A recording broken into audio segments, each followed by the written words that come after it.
أعوذ بالله من الشيطان الرجيم.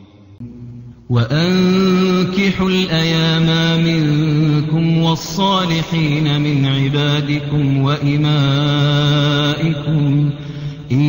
يكونوا فقراء يغنهم الله من فضله والله واسع عليم.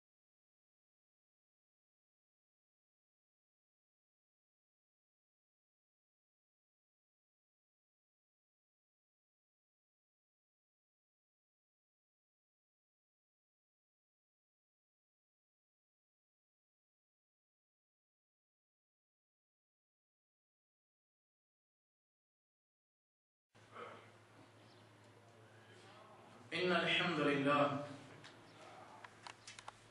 نحمده ونستعينه ونستغفره ونؤمن به ونتوكل عليه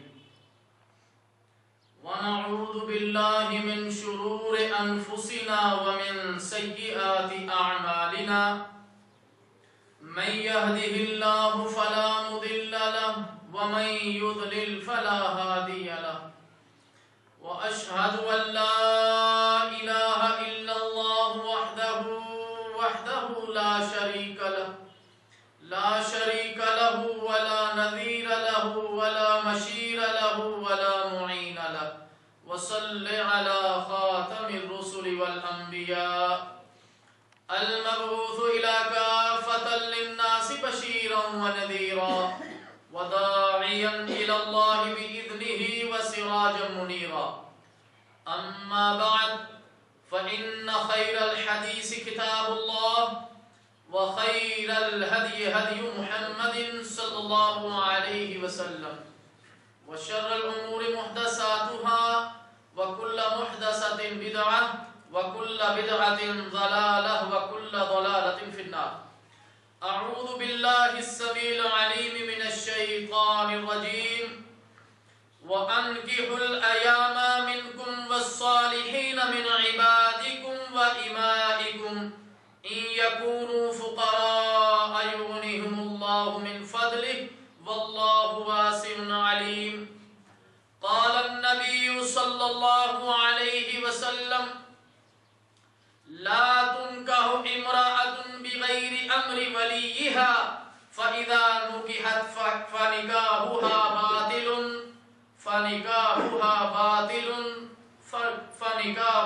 باطل ثلاثا.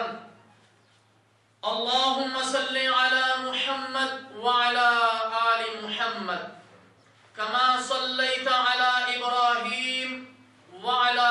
آل إبراهيم إنك حميد مجيد. اللهم بارك على محمد وعلى آل محمد كما باركت على إبراهيم وعلى آل إبراهيم إنك حميد مجيد.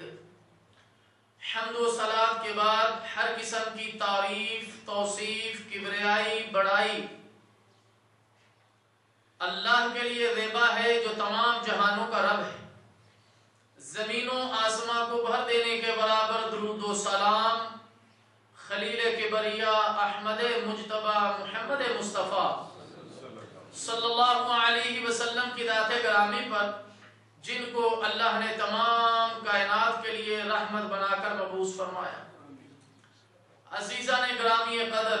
میرے محترم بھائیوں، بزرگوں اور دوستوں، اللہ جل شانہ کا یہ بہت بڑا احسان ہے، فضل اور کرم ہے کہ جس نے ہمیں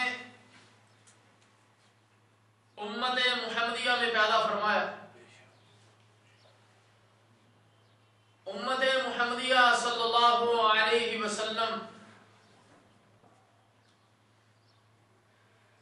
جس طرح رسول اللہ صلی اللہ علیہ وسلم آخری نبی ہیں،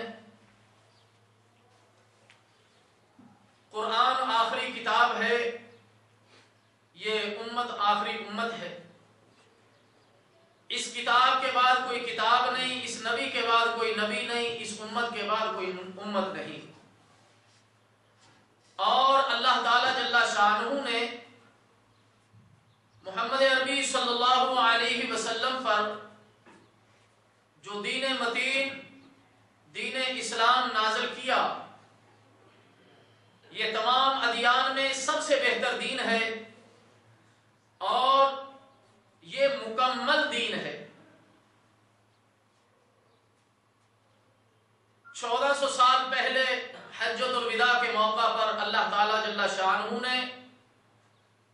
اپنا حکم الیوم اکملت لکم دینکم واتممت علیکم نعمتی ورضیت لکم الاسلام دینا نازل فرما کر اس دین کی تکمیل فرما دی، اور یہ دین اللہ کا پسندیدہ دین ہے۔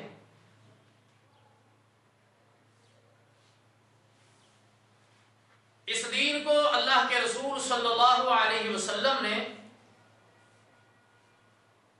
اپنی امت تک کامل اور پورا اللہ تعالی جل شانہ کی منشا کے مطابق اس کو پہنچایا۔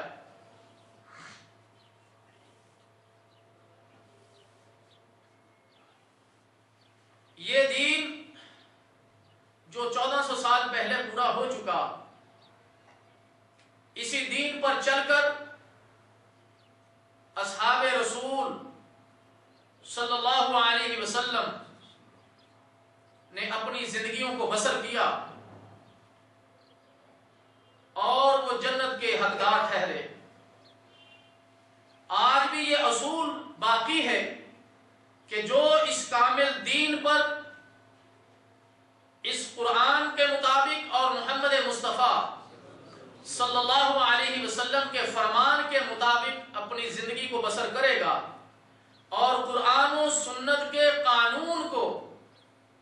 اپنی زندگیوں میں، اپنے ملکوں میں، اپنی تجارتوں میں،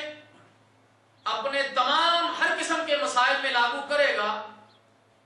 وہ شخص کامیاب و کامران ہوگا۔ اور جو شخص اس کامل ترین دین کو پس پش ڈال دے گا، قرآن و سنت کے قانون سے بے رخی اختیار کرے گا اور اغیار کے قانون اپنے اوپر مسلط کر لے گا،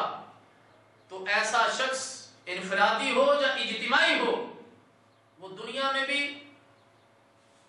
خسارے میں رہے گا اور آخرت میں بھی خسارے والا ہوگا۔ بڑے افسوس سے یہ کہنا پڑتا ہے کہ اس وقت مسلمان اور اگر یہ کہا جائے تو بیجا نہ ہوگا، مسلمانوں کی اکثریت قرآن اور سنت کے قانون سے بے رخی اختیار کی ہوئی ہے، جس کی وجہ سے آج مسلمان پریشانی کے عالم میں زندگی بسر کر رہا ہے۔ حقیقت یہ ہے کہ اگر قرآن و سنت کو سینے سے لگا لیا جائے اور اس کے مطابق زندگیوں کو گزارا جائے، چاہے وہ بادشاہ ہوں، چاہے وہ عمرا ہوں، چاہے تجار ہوں، چاہے وزراء ہوں، چاہے امیر اور غریب ہوں، اللہ تعالیٰ جل شانہ ان کو دنیا میں عزتیں عطا فرمائے گا۔ لیکن اگر قرآن و سنت سے بے رخی اختیار کرنے والے عہدوں کے اعتبار سے جتنے مرضی اعلیٰ مقام پر فائز ہوں، لیکن جب قرآن و سنت کو، قرآن اور محمد عربی صلی اللہ علیہ وسلم کے فرمان کو چھوڑ دیں گے تو ذلت مقدر بن جائے گی۔ اللہ تعالیٰ جل شانہ ہمیں قرآن و سنت پر عمل پیرا ہونے کی توفیق عطا فرمائے۔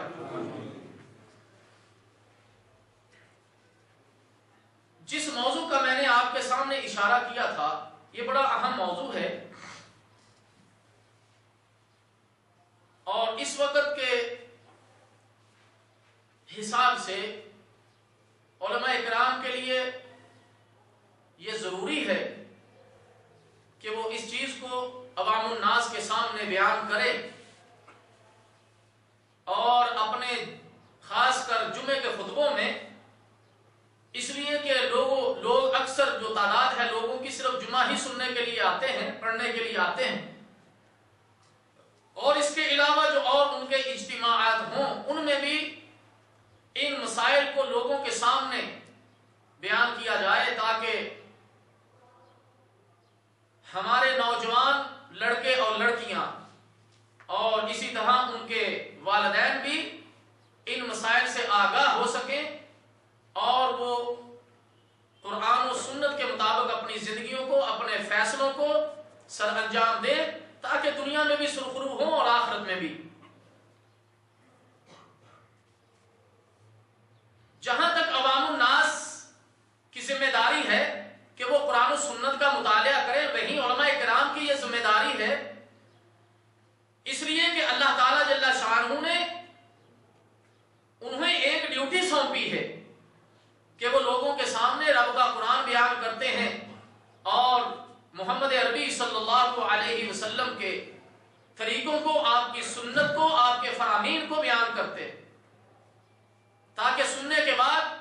لوگوں کو دین سے آگاہی حاصل ہو جائے اور وہ دین کی طرف رجوع کر لیں.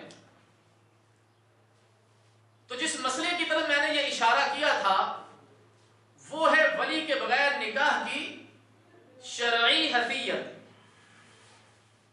کہ کیا ولی کے بغیر نکاح سر انجام پا جاتا ہے یا نہیں. اس کو ہم انشاءاللہ تعالی 2 مجلسوں میں آپ دوستوں کے سامنے جو ہے وہ عرض کریں گے. آج اس کی پہلی مجلس ہے. کائنات کی یہ وسیع و عریض اور حسین و جمیل بستی، کائنات کی یہ وسیع و عریض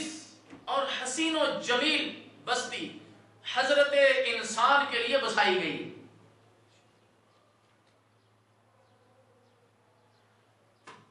اور جمادات و حیوانات سے لے کر ملائکہ تک، فرشتوں تک، شب و روز ان کی خدمت اور اس کے لیے سہولتوں کی فراہمی میں مصروف عمل ہے. اسی بستی کو قیامت تک آباد رہنا ہے. یہ جو بستی بسائی گئی ہے اس بستی کو قیامت تک آباد رہنا ہے اور قیامت کے بعد اسی بستی کے ذریعے جنت کو آباد کرنا ہے اور اس کے ساتھ ساتھ جہنم کو بھی آباد کرنا ہے. یہ جو بستی بسائی گئی ہے دنیا کی، اسی کے ساتھ ایک وقت آئے گا کہ جنت کو بھی آباد کاری ملنی ہے اور جہنم کو بھی. اسی لیے انسان کے اندر افزائش نسل کا ایک قدرتی نظام رکھا ہے اللہ تعالیٰ جل شانہ نے. اس نظام کو جاری و ساری رکھنے کے لیے مرد اور عورت میں مخصوص قسم کی تولیدی صلاحیت رکھی ہے اور اس صلاحیت کو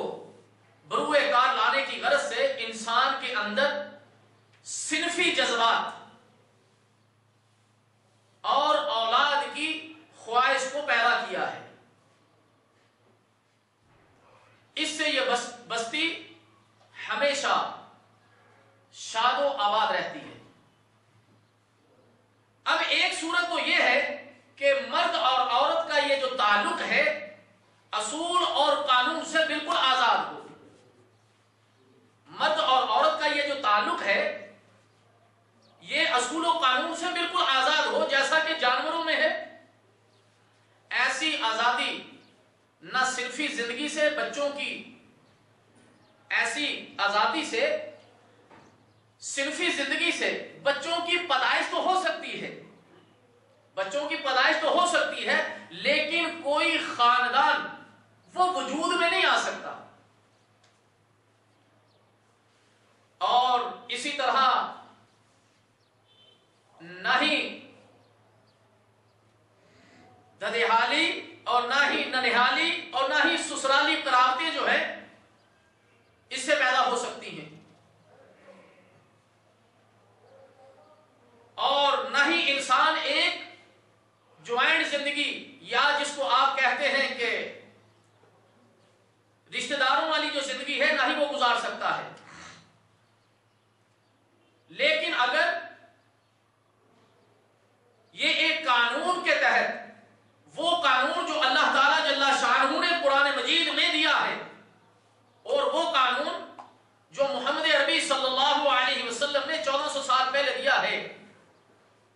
اگر اس طرح یہ اپنی زندگی کو گزارتا ہے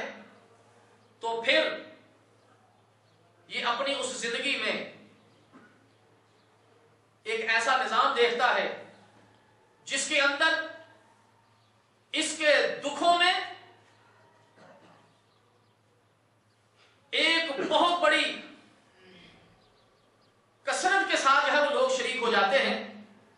اور اسی طرح اس کی خوشی میں بھی بہت زیادہ لوگ جو ہے شریک ہو جاتے ہیں، اور یہ جو خوشی ہے اس کی، جس کے اندر لوگوں کی شراکت، اس کے رشتہ داروں کی شراکت ہو رہی ہے، اس سے اس کی خوشی جو ہے اور دوبالا ہو جاتی ہے۔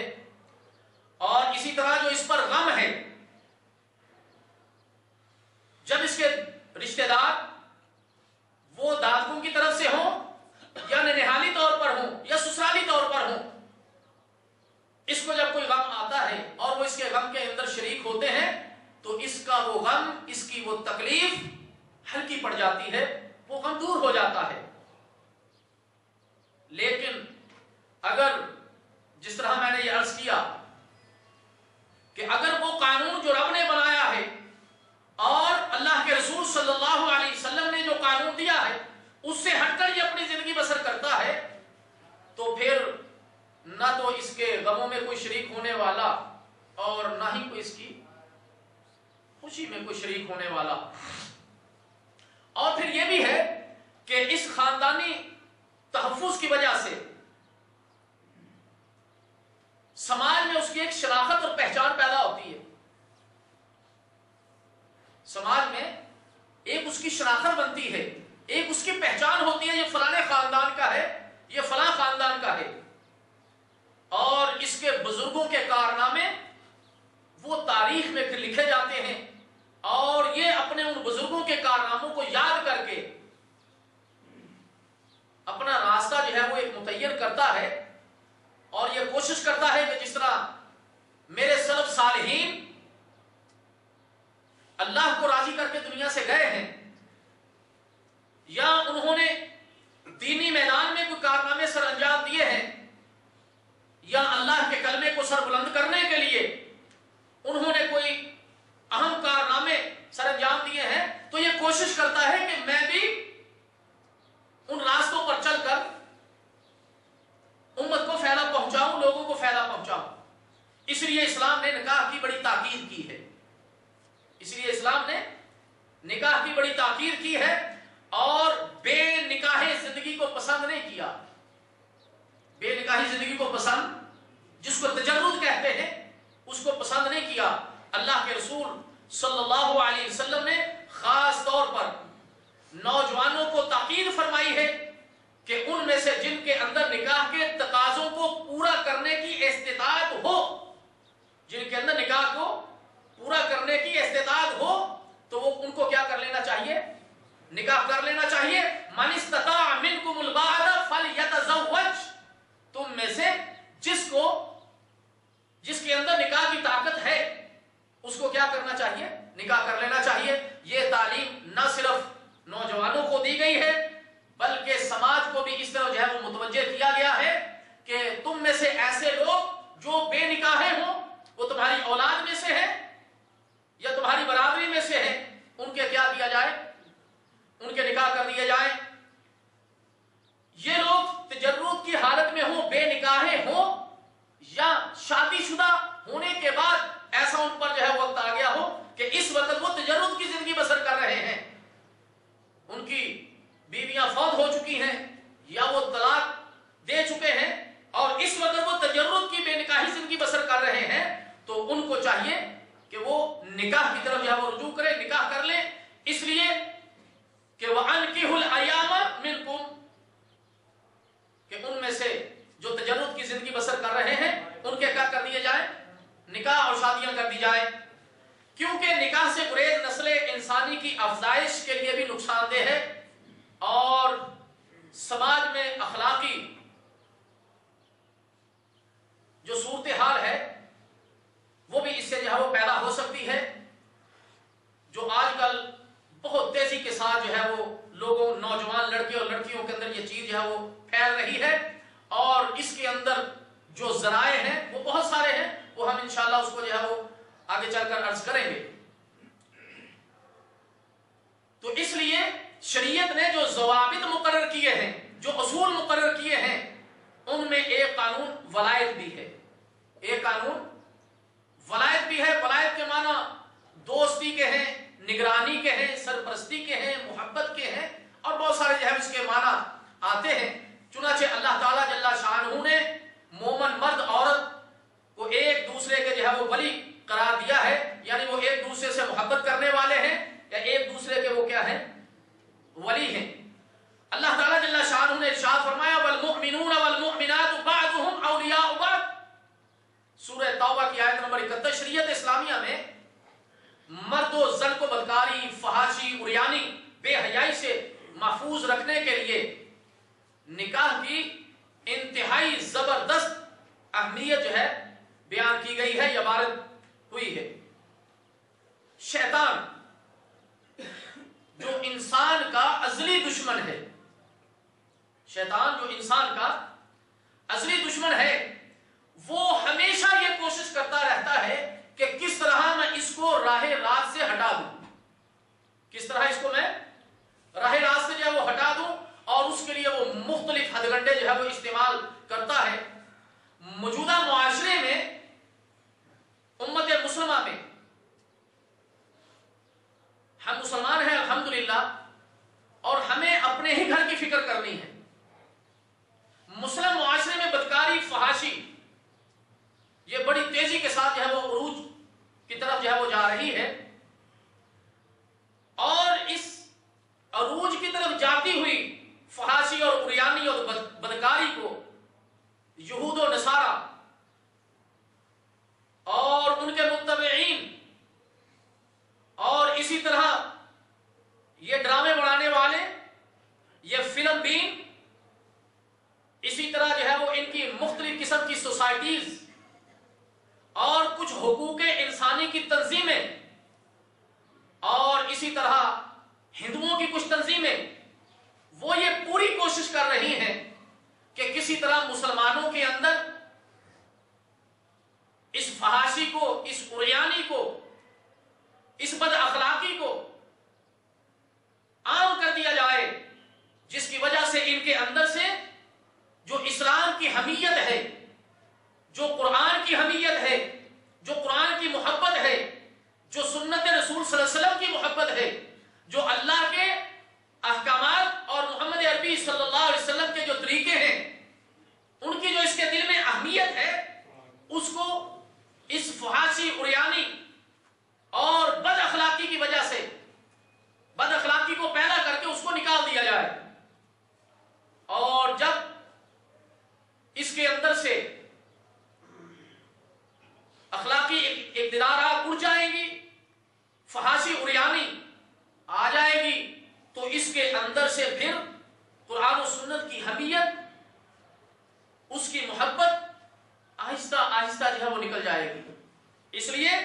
کہ جس کے دل کے اندر اللہ اس کے رسول کی محبت ہوتی ہے، اس کے دل کے اندر پھر فحاشی، عریانی، بد اخلاقی نہیں آ سکتی۔ لیکن جس کے دل سے اللہ اس کے رسول کی محبت نکل جاتی ہے، پھر اغیار کی محبت اس کے دل میں آ جاتی ہے، اور اسی محبت کا پھر نتیجہ آج ہم نوجوان لڑکیوں اور لڑکیوں میں دیکھ رہے ہیں۔ حالانکہ قرآن و سنت نے اس قباحت سے بچنے کے لیے، اس فحاشی، عریانی، بے راہ روی سے بچنے کے لیے آنکھ، شرمگاہ، کان، سوچ اور فکر، مرد و زن کا اختلاط، ان چیزوں سے روکنے کے لیے قرآن و سنت نے بڑے قانون وضع کیے ہیں۔ اللہ تعالیٰ جل شانہ نے قرآن مجید میں بھی اور اللہ کے رسول صلی اللہ علیہ وسلم نے اپنے فرامین میں بھی اس کی طرف جو ہے وہ اشارہ کیا ہے، اور اس کی بڑی اہمیت بیان ہوئی ہے۔ اللہ تعالیٰ جل شانہ نے سورہ نور کی آیت نمبر 32 میں ارشاد فرمایا وَأَنْكِحُوا الْأَيَامَ مِنْكُمْ وَالصَّالِحِينَ مِنْ عِبَادِكُمْ وَإِمَائِكُمْ إِنْ يَكُونُوا فُقَرَاءَ يُغْنِيهِمُ اللَّهُ مِنْ فَضْلِهِ وَاللَّهُ وَاسِعٌ عَلِيمٌ۔ تم میں سے جو لوگ بے نکاح ہوں، تم میں سے جو لوگ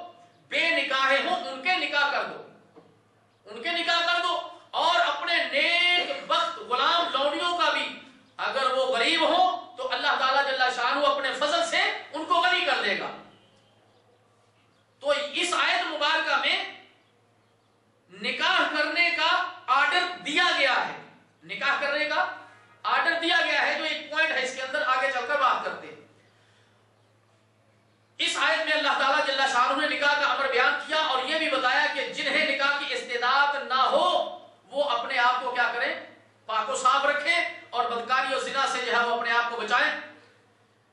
اس کی مزید جو تشریح ہے یا اس کا مزید عمل جو ہے ہمیں احادیث سے بھی ملتا ہے، اور ایک اور آیت مبارکہ میں اللہ تعالیٰ جل شانہ نے ارشاد فرمایا، جس کی طرف میں نے اشارہ کیا، جو نکاح کا موقع نہ پائیں، جن کے اندر یہ ہمت نہیں کہ وہ نکاح کر سکیں، ان کے لیے یہ ضروری ہے کہ وہ عفت معابی اختیار کرے، اپنی آنکھ کی، اپنی شرمگاہ کی، اپنی سوچ اور فکر کی وہ حفاظت کریں، یہاں تک کہ اللہ تعالیٰ جل شانہ ان کو اپنے فضل سے غنی کر دے اور وہ ایسے مقام پر پہنچ جائے کہ ان کے پاس ایسے اخراجات آ جائیں کہ وہ نکاح جو ہے وہ کر سکے۔ لیکن جب تک آپ کے پاس یہ چیز نہیں، اس وقت تک آپ اپنے لیے جو ہے وہ عفت اختیار کیجئے، پاک دامنی اختیار کیجئے۔ اللہ کے رسول صلی اللہ علیہ وسلم نے ارشاد فرمایا، یہ صحیح بخاری، صحیح مسلم اور کتب حدیث میں یہ حدیث جو ہے وہ موجود ہے۔ اللہ کے رسول صلی اللہ علیہ وسلم نے فرمایا، یا معاشر الشباب، اے نوجوانوں کی جماعت، اس سے مراد لڑکے بھی ہیں اور لڑکیاں بھی ہیں، من استطاع الباءة فلیتزوج فإنه أغض للبصر وأحسن للفرج ومن لم يستطع فعليه بالصوم فإن له وجاء۔ فرمایا اے نوجوانوں کی جماعت، تم میں سے جو شخص اسباب نکاح کی طاقت رکھتا ہو، اس کو چاہیے کہ وہ نکاح کر لے، اس کو چاہیے کہ وہ نکاح کر لے، کیونکہ یہ نکاح کو نیچا، شرمگاہ کو محفوظ رکھتا ہے۔ اور جو اس کی طاقت نہ رکھے، جس کے اندر نکاح کرنے کی طاقت نہیں، تو وہ کیا کرے؟ روزے رکھ لے، اس لیے کہ روزے اس کے جوش کو ٹھنڈا کر دیں گے۔ اسی طرح بی بی سیدہ عائشہ الصدیقہ رضی اللہ تعالی عنہا کی یہ حدیث ہے، لمبی حدیث، اس کا کچھ جز میں آپ کے سامنے بیان کرتا ہوں، اور یہ سنن ابن ماجہ میں یہ حدیث موجود ہے۔ علماء اکرام جانتے ہیں اور آپ نے پہلے سنی ہوگی کہ کچھ لوگ رسول اللہ صلی اللہ علیہ وسلم کی ازواج میں سے کسی کے گھر تشریف لائے اور آ کر رسول اللہ صلی اللہ علیہ وسلم کی جو گھریلو عبادات ہیں ان کے بارے میں سوال کیا، تو آپ کی زوجہ محترمہ نے ان کو بتایا کہ اللہ کے رسول صلی اللہ علیہ وسلم رات کو سوتے بھی ہیں، عبادت بھی کرتے ہیں، روزہ رکھتے بھی ہیں، چھوڑتے بھی ہیں، رات کو سوتے بھی ہیں، اپنی بیویوں کے حقوق بھی ادا کرتے ہیں۔ وہ صحابہ باہر کھڑے ہو کر آپس میں کچھ گفتگو کی اور چلے گئے۔ گفتگو کا جو لب لباب ہے وہ یہ تھا کہ اللہ کے رسول تو بخشے بخشائے ہیں، وہ رات کو سوتے بھی ہیں، عبادت بھی کرتے ہیں، ہم گناہگار ہیں، تو میں تو ساری رات ہی اللہ کی کیا کروں گا؟ عبادت کروں گا۔ اور دوسرے نے یہ کہا کہ اللہ کے رسول صلی اللہ علیہ وسلم روزہ رکھتے بھی ہیں، چھوڑتے بھی ہیں، میں تو ساری زندگی روزہ ہی رکھوں گا، چھوڑوں گا ہی نہیں۔ اور ایک نے کہا کہ اللہ کے رسول صلی اللہ علیہ وسلم تو بخشے بخشائے ہیں، جی ہم گناہگار، آپ اپنی ازواج مطہرات کے حقوق بھی ادا کرتے ہیں، اللہ کی عبادت بھی کرتے ہیں، تو میں تو شادی ہی نہیں کروں گا، کہ اس لیے کہ شادی ہوگی پھر اس کے حقوق بھی ادا کرنے پڑیں گے تو عبادت کے اندر خلل آئے گا، تو میں شادی نہیں کروں گا۔ اللہ کے رسول صلی اللہ علیہ وسلم کو جب یہ پتا چلا تو آپ نے فرمایا، انتم الذین قلتم کذا وکذا، اور تم لوگوں نے یہ اور یہ کہا ہے، اما واللہ انی لاخشاکم للہ واتقاکم، میں تم سے زیادہ رب سے ڈرنے والا ہوں، میرے دل میں تم سے زیادہ اللہ کا خوف ہے، اور میں لکنی اصوم و افطر، میں روزہ رکھتا بھی ہوں، چھوڑتا بھی ہوں، واصلی وارقد، میں جو ہے وہ نماز پڑھتا بھی ہوں، آرام بھی کرتا ہوں، واتزوج،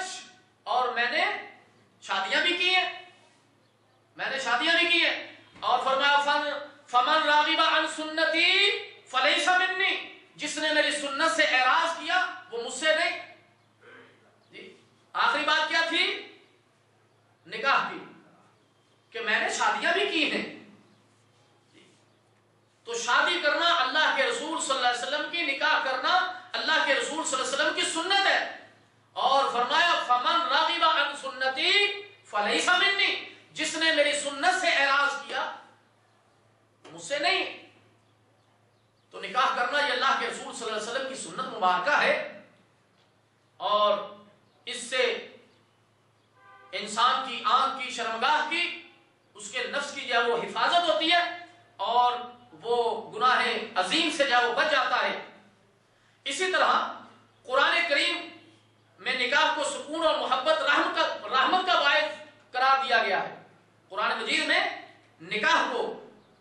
عرف عام میں جس کو آپ شادی کہتے ہیں، اس کو سکون اور محبت اور رحمت کا باعث قرار دیا گیا ہے۔ فرمایا کہ محسنین غیر مصافحین، یہ کہہ کر جو ہے وہ بدکاری سے اجتناب کا حکم دیا گیا۔ لہذا بدکاری اور زناکاری سے بچنے کے لیے نوجوانوں کو، مرد ہوں یا عورتیں، ان کو نکاح کرنا ان کے لیے جو ہے وہ کیا ہے، ضروری ہے۔ اور ان کے سرپرستوں کو بھی چاہیے کہ جب لڑکی جمع ہو جائے اور اس کے جوڑ کا مرد جو ہے وہ مل جائے، جلدی سے اس کی کیا کر دینی چاہیے، شادی کر دینی چاہیے۔ اسی طرح نوجوان اس چیز کا انتظار نہ کریں کہ میرے لیے کوئی حور پری آئے گی آسمانوں سے، اسی کے ساتھ جو ہے وہ میں نکاح کروں گا، یا لڑکی یہ انتظار مت کرے کہ میرے لیے کوئی شہزادہ آئے گا تو اس کے ساتھ جو ہے وہ میں نکاح کروں گی۔ جو حدیث مبارکہ ہے ہمیں اشارہ کرتی کہ 3 وجہوں سے شادی کی جاتی ہے، نکاح کیا جاتا ہے: خوبصورتی کی وجہ سے، مال کی وجہ سے، اور دینداری کی وجہ سے۔ خوبصورتی، مال اور دینداری، تم ان 3 چیزوں میں سے دینداری کو ترجیح دو، دینداری کو ترجیح دو۔ لیکن اب حال یہ ہے کہ لوگ دینداری کی طرف توجہ نہیں دیتے، بلکہ جو دوسرے 2 پوائنٹ ہیں، خوبصورتی اور مال، اور اکثریت لوگوں کی تو مال کی طرف رجوع کرتی ہے۔ اور بڑی عجیب بات تو یہ ہے کہ لوگوں کو کہا جاتا ہے، جب وہ نکاح کے لیے ادھر ادھر بھاگ دوڑ کرتے ہیں تو ان کو پتا چلتا ہے کہ فلانا جو لڑکا ہے اس کے پاس بہت سارا مال ہے، بڑا مال ہے اس کے پاس، تو یہ کوشش کرتے ہیں کہ وہاں پر نکاح ہو جائے۔ پھر ان کو کہا جاتا ہے مال تو ہے اس کے پاس، لیکن وہ لڑکا دیندار نہیں ہے، نماز وغیرہ نہیں پڑھتا، قرآن کی تلاوت، ذکر و اذکار اس میں نہیں ہے، یعنی شریعت کا وہ پابند نہیں ہے۔ تو آگے سے جواب کیا ملتا ہے؟ کوئی نہیں کہ انشاءاللہ اللہ سے دعا کریں گے، اللہ دیندار کر دے گا، اللہ اس کو دیندار۔ اور اس کے مد مقابل دوسرا لے لیجئے، ہم کہیں کہ فلانا آدمی بڑا دیندار ہے، اس کے پاس مال نہیں ہے، دیندار تو ہے، اس کے پاس مال نہیں ہے۔ جی ہم دینداری کو کیا کریں جب مال ہی نہیں ہے، بیٹی کو بھیج کے بھوکا پیاسا تھوڑا مارنا ہے۔ وہاں پر کہہ رہا ہے کہ دینداری نہیں ہے، مال ہے، تو کوئی بات نہیں، دعا کریں گے تو دیندار بن جائے گا۔ تو کیا یہاں پر دعا کرنے سے مالدار نہیں بن جاتا؟ بات سمجھے کہ نہیں سمجھے؟ وہاں پر کہتا ہے کہ کوئی بات نہیں، دعا کریں گے، مال تو ہے نا، دعا کریں گے، نمازی بن جائے گا، قرآن پڑھنے لگ جائے گا، ابھی بڑی عمر بڑی ہے۔ اور جب اس طرف آتے ہیں تو کہتے ہیں کہ دیندار ہے، نماز کا پابند ہے، قرآن کی تلاوت، ذکر و اذکار کرنے والا، شرم حیا کا پیکر ہے، لیکن بیچارہ غریب ہے، مال نہیں ہے۔ تو کہتے ہیں دینداری کو کیا کریں، مال تو کچھ نہیں ہے اس کے پاس، جب مال نہیں ہے تو بچی کو بھوکا تھوڑی مارنا ہے۔ تو ہم کہتے ہیں جس طرح وہاں دعا کر کے اس کو دیندار کر رہے تھے، یہاں دعا کر کے اس کو مالدار کر لو۔ وہاں دعا کا سہارا لے کر، اللہ سے مانگ کر اس کو جو ہے وہ دیندار کرنے پر تمہارا یہ یقین تھا کہ ہو جائے گا، تو یہاں بھی کر کے، چونکہ دین کی محبت دل میں ابھی اتری نہیں، دین کی محبت ابھی دل میں اتری نہیں ہے۔ اگر دل کے اندر دین کی محبت اتری ہوتی تو پھر ایسی سوچ کبھی نہ سوچتا۔ تو بہرحال بدکاری اور زناکاری سے بچنے کے لیے ہمیں نکاح جیسے اہم کام کو سر انجام دینا چاہیے، اور اس کے لیے طریقہ کار اللہ کے رسول صلی اللہ علیہ وسلم کے بیان کردہ احکامات کے مطابق ہونا چاہیے۔ طریقہ کون سا؟ جو رب نے قرآن میں اور محمد مصطفیٰ صلی اللہ علیہ وسلم نے اپنے فرمان میں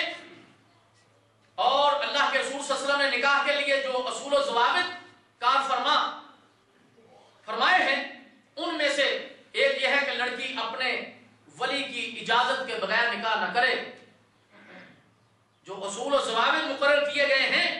شریعت محمدیہ میں، ان میں سے ایک اصول یہ بھی ہے کہ لڑکی